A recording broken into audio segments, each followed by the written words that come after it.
I've been wanting to put forth a response to the trend of mockery and silencing unauthorized dissent, and some considerations against authoritarianism for a free, sovereign society.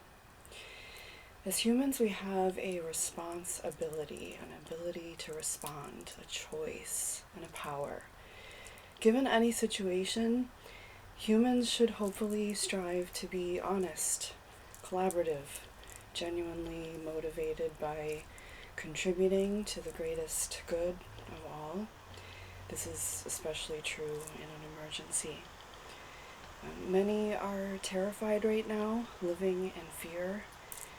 Many locked in their homes for months now, in limbo, not knowing when or even whether they'll have a job to go back to, how they'll ever catch up financially, some not eligible for the bailout relief monies.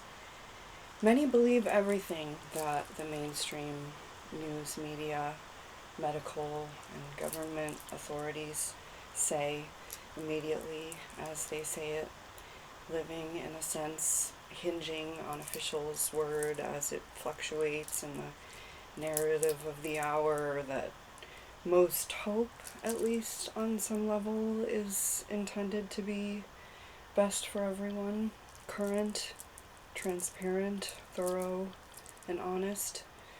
But over and over we've seen undeniable oversight and serious flaws that confound rigorous scientists, such as the Imperial College paper that motivated the shutdown overnight with then suspected and now confirmed grossly overestimated death rates not having been peer-reviewed or published. The same Imperial College that received $79 million from the Gates Foundation in March 2020. Or the way in which deaths have been being counted. Whatever is causing coronavirus infection or tests to show positive results is not even necessarily an indication of any problem for the immune system, or even that the body has or will ever experience any symptoms at all. The mortality rates were initially estimated exponentially higher than they've been exhibiting, and the infection rates seem extremely high with extremely low rates of actual illness, especially severe or fatal in proportion. In 4 state prisons, nearly 3,300 inmates tested positive for coronavirus, 96% of whom had no symptoms, 0. The authorities have proven time and time again that they are not to be blanketly trusted to be right all the time. They're not any less human than the rest of us, and do mess up. This country should be a much more collaborative process. Just because some of us are in office doesn't make those some more legitimate human beings than the rest. They are intended to be representing and serving the whole. Similarly, business and other achievements are to be congratulated and are great and crucial to our society in so many ways. But again, not cause to accrue more legitimacy as a human being than any other. Net worth does not equate legitimacy as humans. In that, we are all equal, and we should start really believing and acting like it. The inequality needs to stop. It's a mind virus. There is good reason our founding fathers made sure to incorporate checks and balances.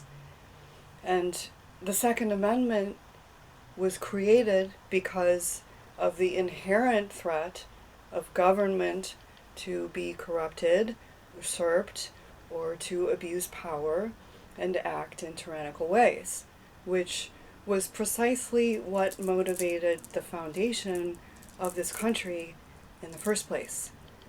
In fact, we've been evolving to a greater version of what our founding fathers created and intended, which is what should happen in evolution. But we stand very much in our own way at this point. People are human. No one knows everything. Not sure whether that will be true forever once there is a Neuralink brain interface. As Joaquin Phoenix said in his 2020 Joker Oscars acceptance speech, human beings at our best are so inventive and creative and ingenious. And I think that when we use love and compassion as our guiding principles, we can create, develop, and implement systems of change that are beneficial to all sentient beings and to the environment. I've been a scoundrel in my life. I've been selfish. I've been cruel at times, hard to work with, and ungrateful. But so many of you in this room have given me a second chance. And I think that's when we're at our best. When we support each other, not when we cancel each other out for past mistakes, but when we help each other to grow, when we educate each other, when we guide each other towards redemption. That is the best of humanity. When he was 17, my brother wrote this lyric. He said, "Run to the rescue with love and peace will follow." Thank you. From its inception, in my opinion, social media has been a highly valuable, priceless connector, think tank, tool for bouncing ideas off each other, an incubator and evolution accelerator. But there is a multi-dimensional conflict of interest in the media today. Mainstream news seems to get away with quite big, slanderous mistakes. Tesla and Elon Musk come to mind as a constant target for one example of many. And yet social media posts get targeted and censored.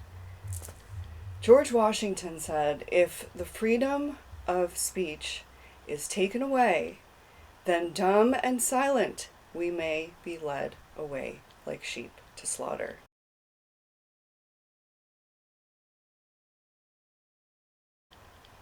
In fact, we've seen this on massive scale in history.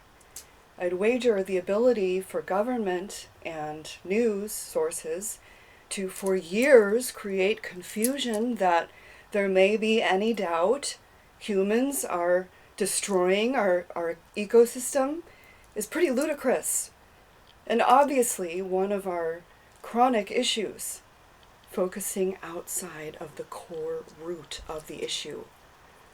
Until we know what the roots of a problem are, fine, that's part of the process, to look as closely as you can and likely be focusing on symptoms. But symptoms are not the end goal discovery. The roots are. Once we figure out global warming is not the root issue and ecocide is, maybe we should focus on the undeniable, rather than fight over whether the global warming we're experiencing is a symptom of our global destruction or naturally occurring. Like, ultimately moot point, no? We can agree to just conclude on the global warming issue later, and let's address the burning house, sinking elephant. Brings to mind this famous sculpture, Follow the Leaders, Berlin, Germany, April 2011.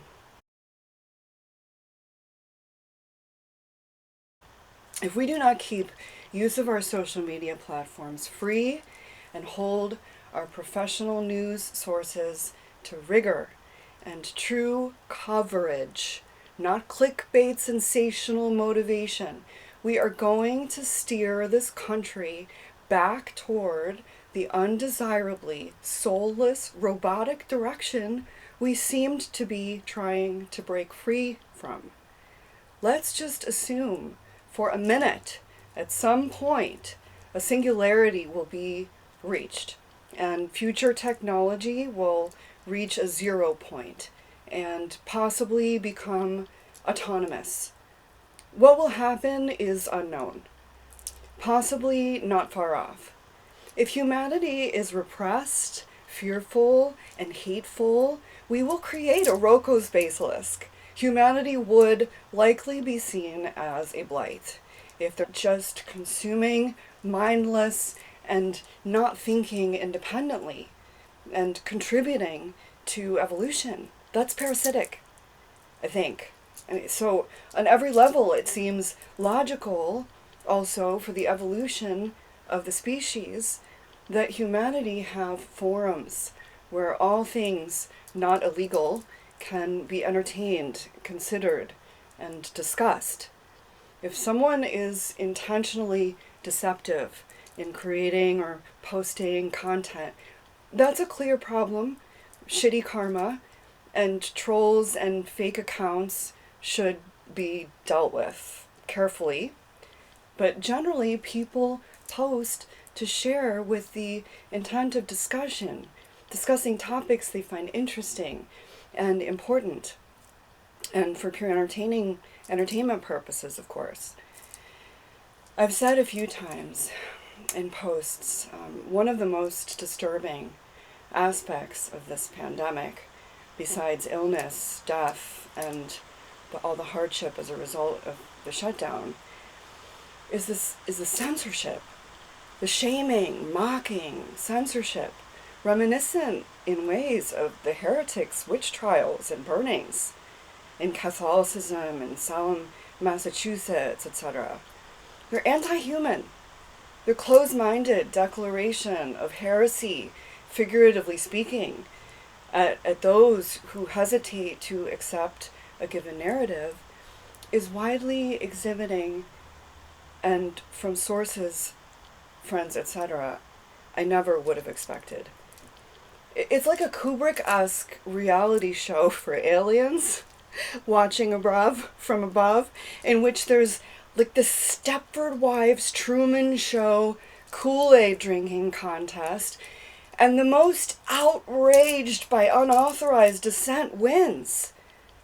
I think that this is what people have in mind when they use the word sheeple. I mean, obviously, there are levels. Even completely, extremely troubled people, clouded by neuroses, should have a right to express their completely fictitious or whatever narratives, probably. We have some of them making our decisions for us. They'd be better off demoted to social media. But ultimately, isn't freedom of expression what this country is supposed to be about? Freedom of speech is the First Amendment for a reason. Look how we idolize the words of creatives we admire and the knowingly fictitious lyrics in media and art they create. We shouldn't encourage pathological lying, obviously. Dishonesty is what should break us, but discussion and expression are key. I'd wager we're just coming out of a huge mass repression, actually. We definitely do not want to regress on that. That was hard work. In ways we've been broken already. Dishonesty and hidden agendas are rampant. Obviously, the root of that seems to be the shockingly legal, mass-accepted use of lobbying and most any exchange of monies to affect policy, which seems inherently criminal. Advertising is all about painting an image. Headlines and entire articles and news stories are often slanted, clickbait, sensational, and even slanderous. Listen to any pharma ad and the old school micro machine fast disclaimer voice at the end. We've largely been focused more on consuming and maintaining appearances than on really looking at the big picture, recognizing patterns, understanding deeper truths, and evolving. Ultimately, there's probably an innate yearning for this evolution in all of us, but if we're confused by dishonesty and hidden agendas on top of protocol that keep too small a percentage of us actually contributing to the decision-making process, and a few of us in so many ways tyrannically ruling the rest of us and acting like, oh no, here's another expert explaining why you're always wrong and we are always right and we're the authority, and take your blue pill and call your pharma-addicted, mind-numbing professional of choice in the morning if you still feel anything. I mean, George Carlin said, if honesty was suddenly introduced into politics, it would throw everything off. The whole system would collapse. And I think deep down the American people know that. The American people like their bullshit out front, where they can get a good, strong whiff of it. Gotta love George Carlin. Wanting our bullshit out in the open is not necessarily a bad thing. The problem about denial in mental illness, just like in corruption and conspiracies, meaning hidden agendas by elected officials and their cohorts not made transparent to the voting population, the conspirators have sworn an oath to serve, is that they're hidden, covered up, lied about. If there's a problem, we should go sniff it out. Dismissing potential hidden agendas as silly hidden agendas or silly conspiracies doesn't make them disappear, unfortunately. Using dismissive techniques and words don't stop corruption. Just like pretending that people who know what the word conspiracy actually means and use it to mean that are somehow mindless numbskulls, that's an obviously flawed premise. Believing a messenger is crazy as a crazy fool for any number of reasons doesn't stop the real corruption behind the notions they're trying to warn you about. Some of our favorite characters are those crazy guys who aren't afraid to stand up and ask, "You talking to me?"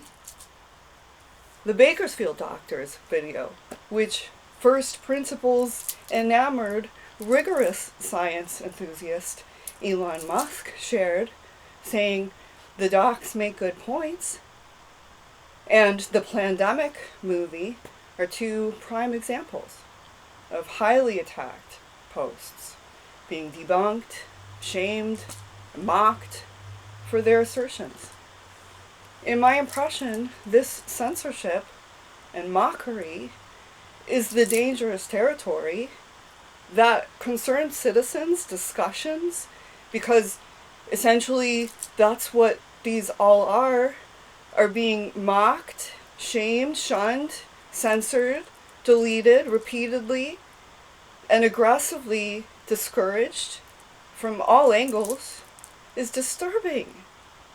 The Bakersfield Doctors gave a highly thought out, well-intentioned, researched perspective based on their experience and their center's findings.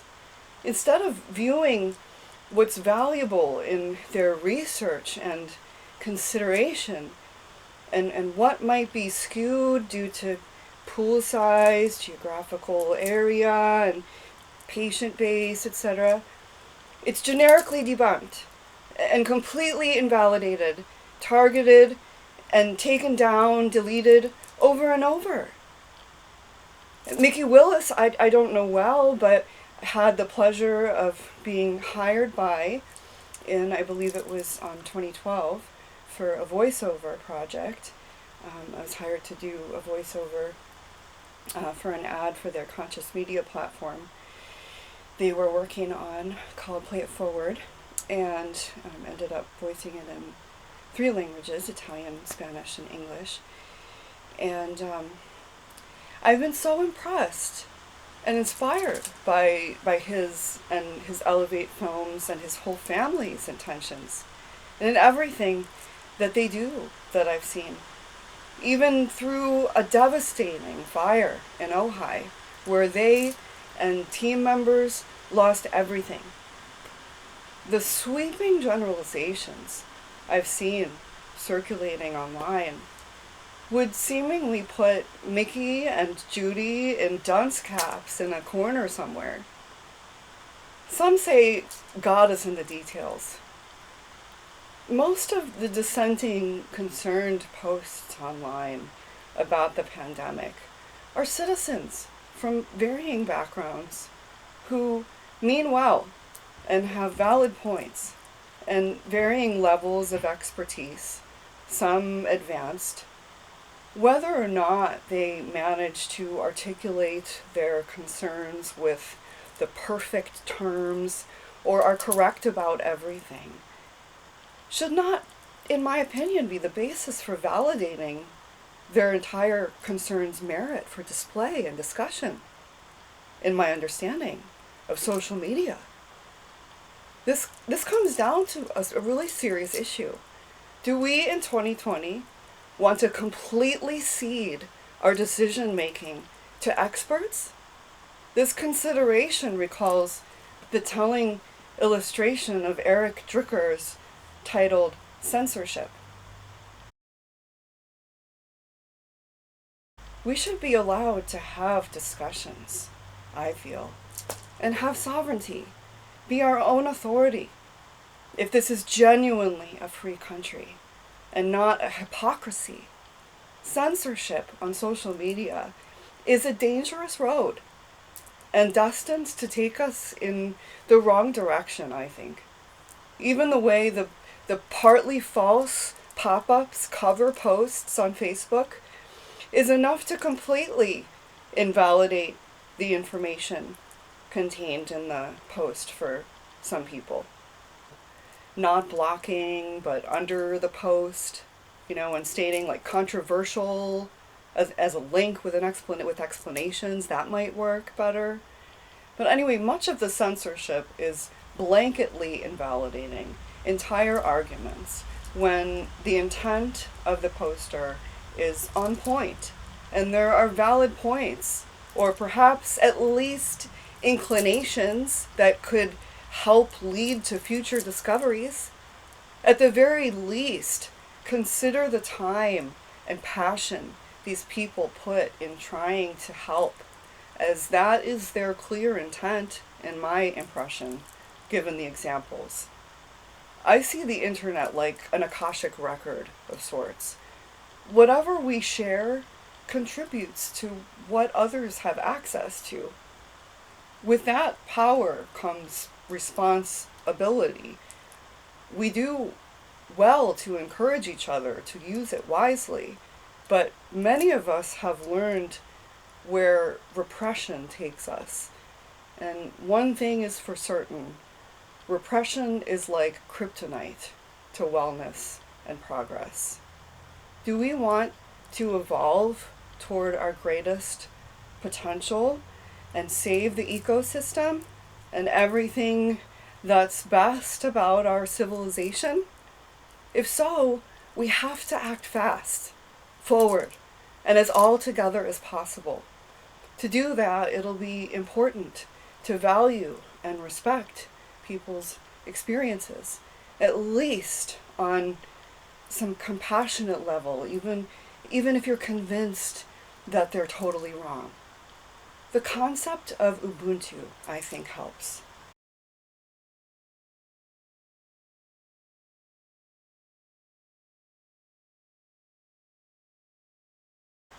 reducing people to Karens as to hatefully mean morons is not conducive to peace or growing and understanding, evolving as a species. Even really troubled people have feelings for a reason.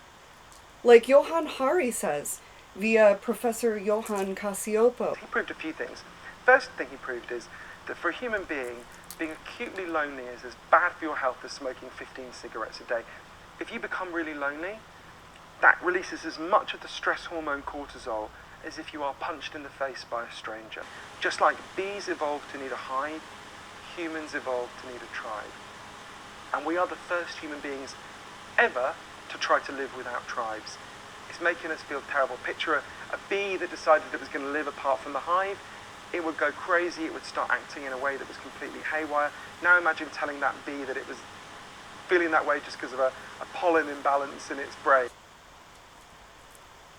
Now, let's keep social media free and pressure the professional news sources to measure up. Our social spaces need to be free to compare notes. I always feel if you aren't sure what to believe, you're probably doing something right. Our truth is always evolving. Some of what was recommended in March is gawked at now. Meditate, check many sources, and most importantly, think independently. And speak up. Strive to be your best. And that will help us all, I think. It's my 2 cents. And as the brilliant Marianne Williamson said many years ago, long before running for president, in a speech that I had on a scroll I bought in 2005 or 6 that attributed the quote to Nelson Mandela, I only found out years later was hers. We ask ourselves, who am I to be brilliant, gorgeous, talented, fabulous? But actually, who are you not to be? You are a child of God. Your playing small doesn't serve the world. There's nothing enlightened about shrinking so that other people won't feel insecure around you. We are all meant to shine, as children do. We were born to make manifest the glory of God that is within us. It's not just in some of us. It's in all of us. And as we let our own light shine, we subconsciously give other people permission to do the same. As we are liberated from our own fear, our presence automatically liberates others.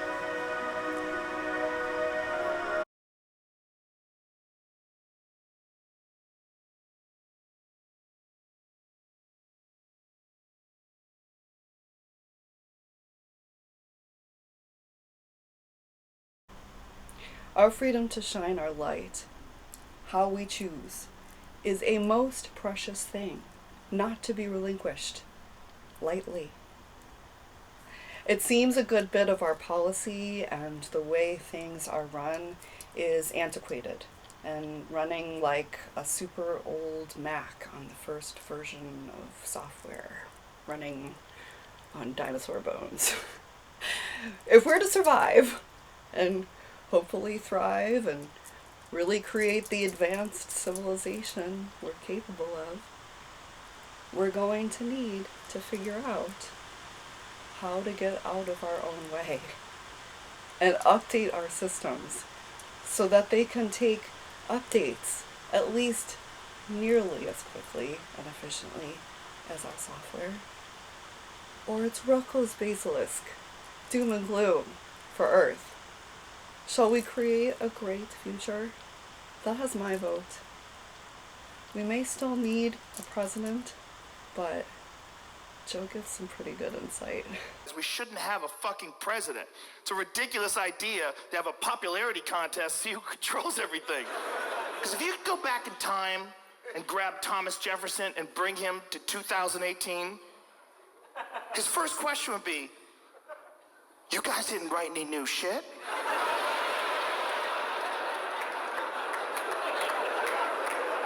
Dude, I wrote that with a feather. I did it by fire. That's the only way I can see what I was writing. You lazy fucks. You guys have phones in your pocket and spaceships. But the wisdom of the scrolls shall not be adjusted. What the fuck does that even mean? Who told you that? Who told you that, bro? It's high time to write some new shit.